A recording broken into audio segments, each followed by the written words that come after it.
দর্শক এবং শ্রোতা, আপনাদের সকলকে জানাই দীপাবলির আগাম শুভেচ্ছা। আজ আপনাদের সামনে দেশ বিদেশের কিছু টুকরো টুকরো খবর নিয়ে হাজির হয়েছে। আসুন শুরু করা যাক। পাক আফগান যুদ্ধে প্রায় 23 জন পাক সেনা নিহত ও 200 জনের বেশি তালিবানি নিহত। হরিয়ানাতে আইপিএস অফিসার আত্মহত্যাকে কেন্দ্র করে উত্তাল। নির্বাচন কমিশনের নয়া নির্দেশ অনুসারে বুরকা পরিহিতদের জন্য সব বুথে থাকতে হবে মহিলা ভোট কর্মী।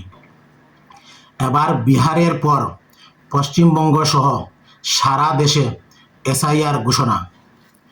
রামরাজ্য অযোধ্যায় ঠেলা শ্রমিকদের উল্টো করে দাঁড়িয়ে শাস্তি প্রদান। এবার শান্তিতে নোবেল পেলেন ভেনেজুয়েলার গণতন্ত্র কর্মী মরিয়া করিনা মাচাদো।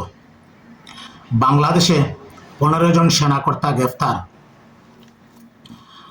ত্রিপুরার পানিসাগরে উত্তর পদ্মবিল গ্রামে 14 মাসের এক শিশুকন্যাকে ধর্ষণের পর হত্যা।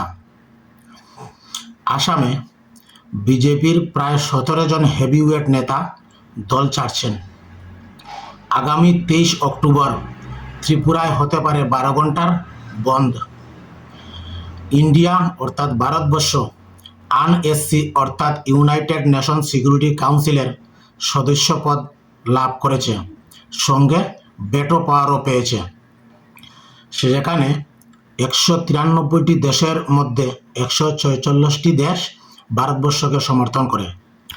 বিহার প্রায় 81 লক্ষ প্রাপ্তবয়স্ক ভোটার বাদ পড়েছেন।